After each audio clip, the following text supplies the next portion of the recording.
많이 활용되는 다른 should의 의미가 있습니다. 지금까지 우리가 한 번도 배우지 못한, 실제로 많이 활용이 되고 있고, 이거를 직접적으로 한국말로 1대1로 번역하는 방식이 없으니까 그냥 우리가 억지로 그 충고나 조언의 의미로 그냥 억지로 끼워 맞춰서 해석하는 should가 있어요. 자, 오늘은 should에 대해서 할 건데, 우선 should를 들어가기 전에 have to 한번 비교를 해보셔야 돼요. 왜냐면 우리가 항상 번역식으로 뭐뭐 해야 한다 이런 식으로만 기억을 해왔기 때문에 have to와 should를 정확히 구분하지 못하는 분들이 많이 있어요. 어감적인 측면에서 어떤 차이점이 있는지를 봐야 되는데, 일단 should 같은 경우에는 어떤 의견이나 조언을 준다는 뜻이 있어요. 의견이나 조언을 준다는 건 내 생각이 들어가는 거죠. have to 같은 경우에는 어떤 필요성, 의무 같은 걸 표현할 때 써요. 예를 들어서 내일 비행기가 7시 30분에 떠나요. 그럼 일찍 일어나야 되겠죠. I have to get up early tomorrow. My flight leaves at 7:30. 내일 비행기 7시 30분에 떠나서 나 일찍 일어날 필요성이 있는 겁니다. 그래서 나는 일찍 일어나야 한다 내일. I have to get up early tomorrow. 이와는 다르게 should는 내 생각이 들어가요. 그래서 이제 나 요즘 잠을 너무 많이 자서 너무 늦게 일어나서 좀 일찍 일어나는 게 좋겠다.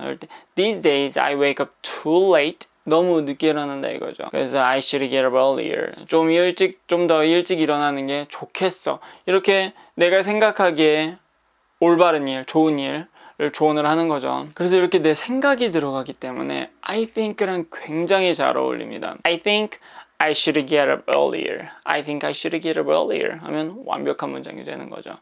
그리고 이제 상대방한테 조언을 할 때 좀 주의를 하셔야 되는데, 우리가 뭐 의사나 전문적인 어떤 지식을 갖고 조언을 할 때는 그냥 you should 하고 얘기를 하면 되지만, 이제 친구들 사이에서 함부로 이제 you should 하기 쓰게 되면 약간 무례하게 들 수가 있어요. You should get up early 이런 식으로 바로 직설적으로 얘기를 하면요. 이때 그래서 활용해 볼 수 있는 게 I think나 probably 같은 부사를 사용을 해가지고 문장을 좀 더 부드럽게 해줄 수가 있어요. I think you should probably get up early for your productive, meaningful day. 너의 좀 생산적이고 의미 있는 하루를 위해서 조금 일찍 일어나는 게 좋을 것 같아. 이런 식으로 얘기를 하는 겁니다. 아마 이제 대부분의 분들이 이제 should 여기까지 충고나 조언을 전하는 의미 여기까지는 다들 잘 알고 계실 거예요. 물론 이걸 구체적으로 어떤 어감이 있고 어떻게 활용했는지에 대해서는 이제 그렇게 어렵지 않기 때문에 따로 더 많은 설명을 하지 않고 그냥 스크립트를 직접 확인해 보시면 되고요. 일단 문제는 이제 또 많이 활용되는 다른 should의 의미가 있습니다. 지금까지 우리가 한 번도 배우지 못한, 실제로 많이 활용이 되고 있고, 이거를 직접적으로 한국말로 1대1로 번역하는 방식이 없으니까 그냥 우리가 억지로 그 충고나 조언의 의미로 그냥 억지로 끼워 맞춰서 해석하는 should가 있어요. 옳지 못한 일이 일어나거나 혹은 기대하지 않은 일이 일어났을 때 사용을 해요. 예를 들어서 봐야 되는데, 같이 사는 친구가 다음 주에 큰 시험이 있는데 당연히 나는 이 친구가 공부하고 있을 줄 알았어. 내가 기대한 건, 그쵸? 내가 기대한 건 이 친구가 공부하고 있는 건데 얘가 지금 게임을 하고 있는 거예요. 야, 너 공부해야지 지금 뭐 하는 거야? 너 지금 공부해야지 뭐 하는 거야? 이때 내가 기대하지 않은 일이 일어났죠? 근데 내가 기대하고 있던 일은 이거야. You should be studying. You should be studying. 너 공부해야지. What are you doing now? 지금 뭐 하는 거야? 이런 식으로 표현해 볼 수가 있는 거예요. 이때 어떤 충고나 조언이 아니죠. 너는 지금 공부하고 있는 게 좋겠다. 이런 충고나 조언이 아니죠. 그죠? 내가 기대하고 있는 건 너 공부하고 있는 모습인데 공부 안 하고 지금 뭐 하고 있는 거야? 이런 얘기를 하고 싶은 거예요. 좀 다릅니다. 이건 뭐 기대하지 않는 일일 수도 있고 또 옳지 않은 일일 수도 있겠죠. 여하튼 두 개 다 이제 사용이 됩니다. 저번 주에 마트에서 사려고 받은 물건이 있다고 봅시다. 근데 저번 주엔 분명히 이게 프라이스 태그에 10,000원이라고 써 있었어요. 근데 지금 15,000원이 붙어 있는 거예요. 이때 it should be 10,000 won, not 15,000 won. 15,000원이, 내가 기대한 건 10,000원인데 지금 15,000원이 붙어 있는 거예요. 그래서 내가 기대한 건 10,000원이다. It should be 10,000 won. 그러니까 이건 한국말로 1대1로 딱 번역할 수 있는 말이 없어요. 이 의미에서는. 그리고 실제로 정말 많이 활용되는 의미이기도 하고. 그런데 번역되는 말이 없으니까 우리는 1번 뜻에 억지로 막 꾸역꾸역 맞춰가지고 이제 사용을 하고 있었던 거죠. 그래서 이렇게 한국말과 다른 것들, 그리고 한국말을 이렇게 1대1로 번역할 수 없는 말들, 특히 상황을 잘 이해하고 생각하는 훈련을 같이 해주셔야 돼요. 그리고 영어의 정말 많은 부분들이 이렇게 한국말로 1대1식으로 번역이 안 되는 게 많고, 그럴수록 이런 어감과 이 단어를 좀 한국말로 풀어서 설명해서 그 상황을 이해하는 걸 하셔야 되는데, 이걸 이제 알려주는 사람이 지금까지 없었죠. 우리 고등학교 때는 should는 뭐뭐 하는 게 좋겠지, 뭐뭐 해야 한다의 의미야 하고 끝났죠. 그러면 활용해 먹을 수가 없습니다. 심지어 그 의미에서도 뭐 I think나 probably 같은 부사들이랑 이렇게 엮여서 사용해 볼 수가 있어. 그리고 have to랑은 이런 차이점이 있어. 이런 것들에 대해서도 알려준 적이 없으니까 활용하기가 쉽지 않죠. 그리고 이제 또 많이 활용되면서 우리가 잘 모르고 있는 뜻이 바로 expect의 뜻이 있습니다. 그래서 you've studied hard. 너 열심히 공부했고 you should pass the test. 너 시험 통과하길 기대할게. 이때 expect의 뜻이 있어요. You'll pass the test랑 이제 약간 비교를 해보면 You'll pass the test 하면 이제 will 같은 경우에는 미래 예측의 의미죠.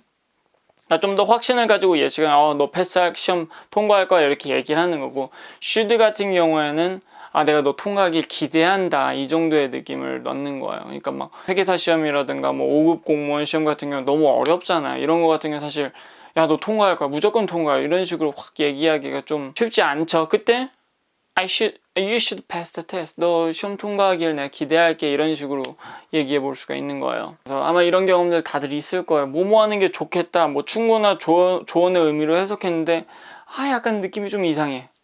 뭔가 부자연스럽긴 한데 뭐 어떻게 꾸역꾸역 막 하면은 어떻게 말은 되는 것 같아. 이런 경험들 많이 있으셨을 거예요. 이게 바로 should의 다른 뜻이 있었기 때문에 그런 거예요. 스크립트 확인해서 좀 연습을 하시고 그 다음에 should have done 꼴도 꼭 봐야 됩니다.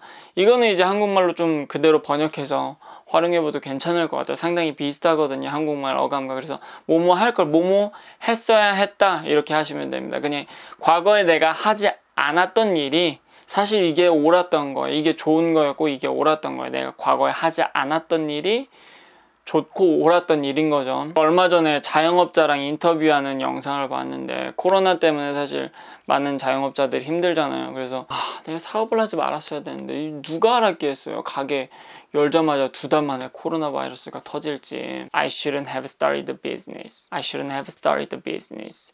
Who knew COVID-19 would happen 2 months after I opened my restaurant. 그러니까 이제 shouldn't have pp 하게 되면 should have pp는 뭐뭐 했어야 했다가 되는 거고요. shouldn't have pp가 되면은 하지 말았어야 했다 이렇게 되는 거죠. 그리고 who knew 하면은 who knows what will happen in the future.